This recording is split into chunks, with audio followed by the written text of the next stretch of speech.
หลายต่อหลายครั้งที่เรามักเห็นการปะทะกันทางความคิดในหลายๆด้านระหว่างคนไทยเรากับชาวกัมพูชาเพื่อนบ้านที่มีอาณาเขตติดกันทั้งในมุมมองของประวัติศาสตร์วัฒนธรรมและรัฐศาสตร์ซึ่งถ้าหากมองอย่างเป็นกลางและปราศจากอคติหลายเรื่องไม่มีคำตอบที่เบ็ดเสร็จชัดเจนได้ครับว่าข้อเท็จจริงที่ถูกต้องคืออะไรเพราะเป็นเรื่องที่ผ่านมานานแล้วแถมยังมีชุดข้อมูลและวิธีคิดที่ไม่เหมือนกันหลายเรื่องเสี่ยงที่เรื่องราวจะบานปลายจนอาจเกิดความขัดแย้งที่คาดไม่ถึงเกิดขึ้นตามมาเพราะไม่มีใครล่วงรู้ว่าความเห็นต่างทางความคิดจะนำพาให้ความขัดแย้งไปสิ้นสุดลงที่ตรงไหนคลิปนี้อับดุลไททูบไม่ได้ตัดสินครับว่าใครผิดหรือถูกแต่ขอชวนมาทำใจร่มๆปล่อยวางอคติต่างๆลงชั่วคราวเปิดใจให้กว้างไปทำความรู้จักภูมิหลังความเป็นมาของประเทศเพื่อนบ้านที่เกี่ยวเนื่องกับประเทศไทยเรามาเนิ่นนานไม่ว่าเราจะนับว่าเป็นมิตรหรือศัตรูแต่เชื่อแน่ว่าหลังจากดูคลิปนี้จบแล้วทุกคนจะเข้าใจความเป็นกัมพูชามากขึ้นกว่าเดิมไปติดตามกันครับ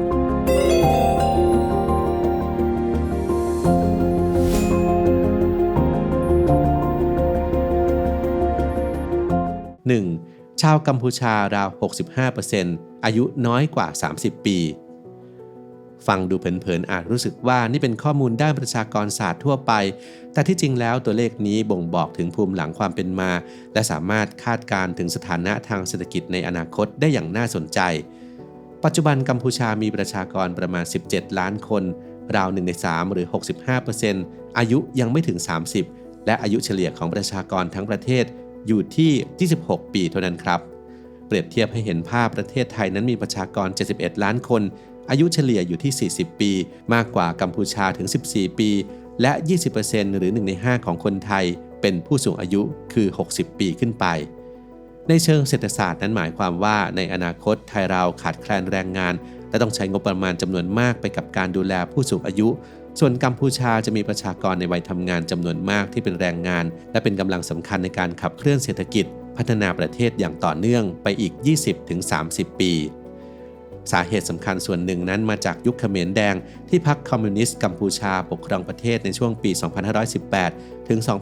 2522 ซึ่งเกิดจากการปรับโครงสร้างทางการเมืองเศรษฐกิจและสังคมครั้งใหญ่ทั่วประเทศ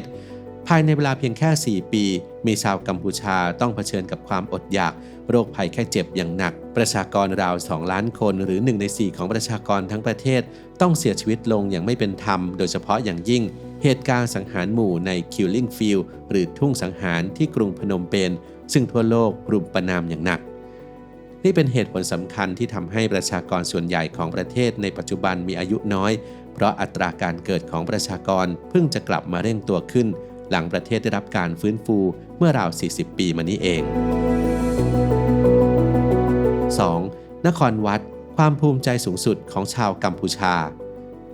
ก่อนที่ศาสนาพุทธจะเป็นศาสนาประจำชาติกัมพูชาอย่างทุกวันนี้ในอดีตในยุคเมืองพระนครเป็นอาณาจักรที่เลื่อมใสในศาสนาพราหมณ์ฮินดูมาก่อนและรุ่งเรืองอยู่ในบริเวณจังหวัดเสียมราชในอดีตราวพุทธศตวรรษที่ 14-19 มีพระเจ้าชัยวรมันที่ 2เป็นองค์ปฐมกษัตริย์ของเมืองพระนครที่เชื่อกันว่าสืบเชื้อสายมาจากชวาในยุคแห่งเทวราชากษัตริย์มีสถานะเหนือคนธรรมดามีความเชื่อมโยงกับองค์เทพอย่างพระศิวะสังเกตได้จากเทวสถานขนาดใหญ่ที่สร้างขึ้นในปีพุทธศักราช 1659 ถึง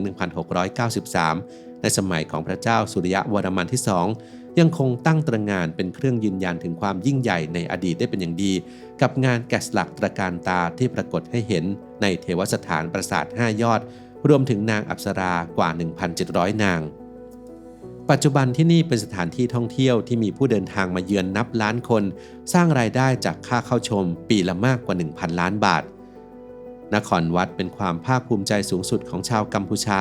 เป็นสัญลักษณ์ประจำชาติที่ปรากฏอยู่บนธงชาติซึ่งเป็นประเทศเดียวในโลกที่ใช้รูปของอาคารแสดงอยู่บนธงชาติมีข้อมูลที่น่าสนใจเพิ่มเติมมาฝากกันครับคือหลายคนเข้าใจผิดว่านครวัดเป็น1 ใน 7 สิ่งมหัศจรรย์ของโลกแต่แท้จริงแล้วที่นี่เป็นมรดกทางวัฒนธรรมที่ได้รับความสนใจจากชาวต่างชาติเป็นอย่างมากจนถึงกับมีคำกล่าวที่ว่า See Angkor Wat and Die หรือหากได้มาเห็นนครวัดแล้วก็จะสามารถตายตาหลับได้และเมื่อครั้งที่มีการจัดให้มีการโหวตเลือก7สิ่งมหัศจรรย์ของโลกยุคใหม่ในช่วงปี 2542 ถึง 2550 นั้นนครวัดเข้ารอบ 21 แห่งสุดท้าย แต่ไม่ได้รับเลือกให้ติด1 ใน 7ในท้ายที่สุดครับ 3. ฟูนันและเจนละอาณาจักรเก่าแก่บนแผ่นดินกัมพูชาย้อนกลับไปก่อนยุคเมืองพระนครและการสร้างนครวัดประเทศกัมพูชาในปัจจุบันเคยเป็นที่ตั้งของ2อาณาจักรสำคัญคือฟูนันและเจนละมาก่อนโดยหลักฐานสำคัญมาจากจดหมายเหตุประเทศจีนที่บันทึกเกี่ยวกับการเดินทางไปในภูมิภาคต่างๆระบุถึงการติดต่อค้าขายและความสัมพันธ์ทางการทูตกับกษัตริย์ผู้ปกครองในดินแดนแถบนี้อย่างต่อเนื่องเสมอมาในช่วงพุทธศตวรรษที่ 6 เคยมีอาณาจักรนามว่าฟูนันตั้งอยู่บนทางผ่านระหว่างจีนไปยังอินเดียมีเมืองหลวงชื่อวยาทปุระซึ่งตั้งอยู่ใกล้กับแหล่งน้ำหรือจังหวัดไพรแวงของกัมพูชาในปัจจุบันมีการก่อสร้างศาสนสถานตามความเชื่อในศาสนาฮินดูแม้จะขาดหลักฐานทางประวัติศาสตร์ในพื้นที่และไม่มีการระบุถึงอาณาเขตที่ชัดเจนของฟูนันแต่เชื่อกันว่ากินพื้นที่ตั้งแต่ประเทศกัมพูชาตอนใต้ลงมาถึงทางออกสู่ทะเลบริเวณสามเหลี่ยมปากแม่น้ำโขงในเวียดนามเป็นทำเลที่มีทรัพยากรธรรมชาติอุดมสมบูรณ์เหมาะแก่การทำการเกษตรนอกจากนี้ยังมีตำนานที่เล่าขานถึงการก่อกำเนิดอาณาจักรฟูนันว่าเกิดจากพราหมณ์เกาดินยะผู้มีธนูวิเศษเป็นอาวุธได้สมรสกับพระนางโสมาธิดาพญานาคแล้วก่อตั้งบ้านเมืองขึ้นมามีลูกหลานสืบต่อมาเป็นกษัตริย์ของอาณาจักรฟูนันและมีความผูกพันใกล้ชิดกับพญานาคต่อมาในช่วงพุทธศตวรรษที่ 12 อาณาจักรเจนละซึ่งเดิมเคยเป็นประเทศราชใต้การปกครองของฟูนันและอยู่ลึกเข้าไปในแผ่นดินได้เริ่มแยกตัวออกมาเป็นเอกราชได้เรืองอำนาจในดินแดนแถบนี้จนกระทั่งยึดครองอาณาจักรฟูนันเอาไว้ได้ทั้งหมดและแบ่งการปกครองออกเป็นเจนละบกซึ่งอยู่ทางตอนเหนือและเจนละน้ำซึ่งอยู่ทางตอนใต้อย่างไรก็ตามประเทศกัมพูชาในปัจจุบันยังประกอบไปด้วยอาณาจักรและแคว้นเล็กๆอีกมากมายนอกเหนือจากอาณาจักรฟูนันและเจนละที่เคยเป็นอาณาจักรใหญ่ในอดีต 4. ขอมหรือเขมรหนึ่งในประเด็นวิวาทะเกี่ยวกับชาติพันธุ์และวัฒนธรรมที่มักปรากฏให้เห็นในโลกออนไลน์อยู่เสมอก็คือการถกเถียงกันว่าขอมกับเขมรคือชนชาติเดียวกันหรือไม่นี่เป็นหัวข้อทางวิชาการที่มีการสืบค้นกันมานับร้อยปีทั้งในหมู่นักประวัติศาสตร์ไทยกัมพูชาและแม้แต่ในประเทศอื่นๆซึ่งยังไม่มีข้อสรุปใดที่เบ็ดเสร็จสมบูรณ์ยังมีการถกเถียงและมีข้อมูลใหม่ๆมานำเสนอกันเป็นระยะคำว่าขอมมักใช้ในบริบทของการอธิบายถึงกลุ่มทางวัฒนธรรมมากกว่าการเป็นชนชาติหรืออาณาจักรเชื่อกันว่าวัฒนธรรมขอมมีความสำคัญและมีอิทธิพลต่อวัฒนธรรมในพื้นที่เอเชียตะวันออกเฉียงใต้ซึ่งรวมถึงไทยและกัมพูชาปรากฏให้เห็นเป็นหลักฐานทางประวัติศาสตร์ในบริเวณตอนใต้ของแม่น้ำเจ้าพระยาบางส่วนของภาคอีสานใต้ของไทยและในประเทศกัมพูชาในช่วงพุทธศตวรรษที่ 10 และ 11 วัฒนธรรมขอมนับถือศาสนาฮินดูได้รับอิทธิพลจากอินเดียใต้และเป็นต้นแบบของศิลปะพระนครหรือพระนครวัดสำหรับในภาษาเขมรไม่มีคำว่าขอมปรากฏอยู่ชาวเขมรไม่เรียกตัวเองว่าขอมและไม่รู้จักขอมศิลาจารึกของอาณาจักรจามปาซึ่งในปัจจุบันคือตอนกลางและตอนใต้ของประเทศเวียดนามและจารึกของพระเจ้าชัยวรมันที่ 2ซึ่งดำรงพระชนชีพอยู่ในช่วงพุทธศตวรรษที่ 14ระบุว่าอาณาจักรฟูนันได้เปลี่ยนชื่อเป็นกัมโพชะกัมพุชและกัมพูชาก่อนจะกลายมาเป็นกเวียหรือคแมร์ในเวลาต่อมาโดยคำว่ากัมพูชานั้นอ้างอิงมาจากชื่อของแคว้นที่มีชื่อคล้ายกันในประเทศอินเดียเนื่องจากเชื่อกันว่าสืบเชื้อสายมาจากผู้ปกครองที่นั่นได้เรียกตัวเองสล็อกกัมพูเจียหรือสล็อกคแมร์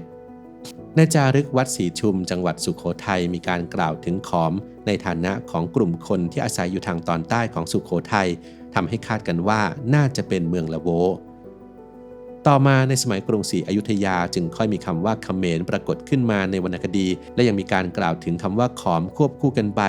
ก่อนที่ในเวลาต่อมาจะมีการใช้คำว่าขอมและเขมรปนกันไปจนเกิดความสับสนอย่างที่เป็นอยู่ในปัจจุบัน 5. เผชิญกับความผันผวนทางการเมืองมาหลายศตวรรษในสมัยกรุงศรีอยุธยาพระมหากษัตริย์ของไทยได้เคยกรำศึกกับกัมพูชาหลายครั้งและส่วนใหญ่ไทยจะเป็นฝ่ายชนะทั้งในสมัยสมเด็จพระบรมไตรโลกนาถสมเด็จพระนเรศวรมหาราชกัมพูชามีสถานะเป็นประเทศราชของสยามต้องส่งเครื่องราชบรรณาการเป็นเวลานานดินแดนบางส่วนของกัมพูชาในปัจจุบันก็เคยเป็นส่วนหนึ่งของไทยมาก่อนพร้อมๆกับที่ไทยก็เป็นศัตรูสำคัญของกัมพูชาในฝั่งตะวันตก ทางฝั่งตะวันออกเวียดนามก็ได้เข้ามามีอิทธิพลในกัมพูชาในหลายห่วงเวลาจบจนกระทั่งกัมพูชาต้องตกเป็นอาณานิคมของฝรั่งเศสพร้อมๆกับลาวและเวียดนามในนามของสหภาพอินโดจีนอยู่นานถึง90ปีคือตั้งแต่ปี 2406 ถึง 2496 โดยในรัชสมัยของพระบาทสมเด็จพระจอมเกล้าเจ้าอยู่หัวรัชกาลที่ 4 แห่งกรุงรัตนโกสินทร์ต้องยอมเสียดินแดนทางฝั่งซ้ายของแม่น้ำโขงซึ่งรวมถึงเมืองพระตะบองและเสียมราชที่ในเวลานั้นเป็นของสยามให้กับฝรั่งเศสไปเพื่อไม่ให้เกิดสงครามหรือการสูญเสียขึ้นในแผ่นดินสยามและหลังจากกัมพูชาได้รับเอกราชจากฝรั่งเศสก็ยังต้องเผชิญกับสงครามกลางเมืองความขัดแย้งระหว่างเชื้อพระวงศ์กับประชาชนตลอดจนการแทรกแซงของพรรคคอมมิวนิสต์จากเวียดนามและเหตุการณ์เลวร้ายจนถึงขีดสุดเมื่อเขมรแดงได้เข้าปกครองประเทศกว่าที่กัมพูชาจะสามารถจัดการเลือกตั้งทั่วไปตามระบอบประชาธิปไตยได้อย่างแท้จริงและเป็นที่ยอมรับจากทั่วโลกก็คือปีพุทธศักราช 2536 อย่างไรก็ตามประชาธิปไตยของกัมพูชาก็เป็นประชาธิปไตยแบบเผด็จการที่มีพรรคประชาชนกัมพูชาผูกอำนาจรัฐบาลเพียงพรรคเดียวมีสมเด็จอัครมหาเสนาบดีเดโชฮุนเซนนายกรัฐมนตรีที่ดำรงตำแหน่งยาวนานที่สุดในโลกถึง38ปีและเพิ่งจะส่งมอบอำนาจให้กับอุนมาเนตผู้เป็นลูกชายไปเมื่อปี 2566 6. โตนเลสาบแหล่งน้ำจืดที่ใหญ่ที่สุดในเอเชียอาคเนย์ทะเลสาบน้ำจืดขนาดใหญ่ที่เกิดจากแม่น้ำโขงไหลรวมมาบรรจบกันจนกลายเป็นแหล่งน้ำขนาดใหญ่ที่สุดในเอเชียตะวันออกเฉียงใต้โดยมีอาณาเขตประมาณ 2,500 ตารางกิโลเมตรแต่ในฤดูน้ำหลากทะเลสาบแห่งนี้อาจกินพื้นที่กว้างไกลกว่าเดิมถึงกว่า6เท่าตัวหรือราว 16,000 ตารางกิโลเมตรด้วยน้ำในทะเลสาบอาจไหลบ่าเข้าไปตามแม่น้ำน้อยใหญ่ที่อยู่โดยรอบทำให้เกิดน้ำท่วมที่นี่เป็นแหล่งน้ำที่มีความหลากหลายทางชีวภาพสูงอุดมไปด้วยพันธุ์พืชและสัตว์น้ำท้องถิ่นอย่างปลาและนกเป็นทั้งแหล่งอาหารทำประมงการเกษตรตลอดจนศูนย์กลางทางเศรษฐกิจวัฒนธรรมและชุมชนท้องถิ่นหล่อเลี้ยงชาวบ้านครอบคลุมพื้นที่5จังหวัดของกัมพูชาความท้าทายของชาวกัมพูชาในปัจจุบันคือการพยายามรักษาระบบนิเวศในทะเลสาบเพื่อให้เป็นแหล่งทำมาหากินและอนุรักษ์สภาพแวดล้อมให้คงอยู่ในสภาพสมบูรณ์เอาไว้ให้ได้นานที่สุดไม่ว่าคนไทยส่วนหนึ่งจะตั้งข้อรังเกียจพากันตั้งสมญานามล้อเลียนกัมพูชาไปต่างๆนานาแต่ข้อเท็จจริงก็คือเรามีความสัมพันธ์กันทางเชื้อชาติและวัฒนธรรมต่อเนื่องมายาวนานเช่นเดียวกับในทางภูมิศาสตร์ที่เป็นประเทศเพื่อนบ้านที่มีพรมแดนติดกันและน่าจะยังอยู่ด้วยกันต่อไปอีกนานจะดีกว่าหรือไม่ถ้าเราจะเปลี่ยนจากเพื่อนบ้านสุดแค้นมาเป็นเพื่อนบ้านแสนรักอับดุลไททูบอาสาเป็นช่องแห่งสันติภาพทำหน้าที่กาวใจขอเพื่อนๆยอมรับในความแตกต่างไม่ใช่ว่าชาวกัมพูชาทุกคนจะไม่ชอบคนไทยเช่นเดียวกับคนไทยเราเองก็มีทั้งคนที่ดีและไม่ดีปะปนกันดังนั้นหากมีการกระทบกระทั่งกันทางความคิดหรือไม่พอใจอะไรก็ขอโปรดอย่าจุดไฟแห่งความเกลียดชังให้ลุกโชนช่วยการแสวงหาทางออกที่เป็นสันติน่าจะดีกับทุกฝ่ายมากกว่าอับดุลไททูบขอเอาใจช่วยครับ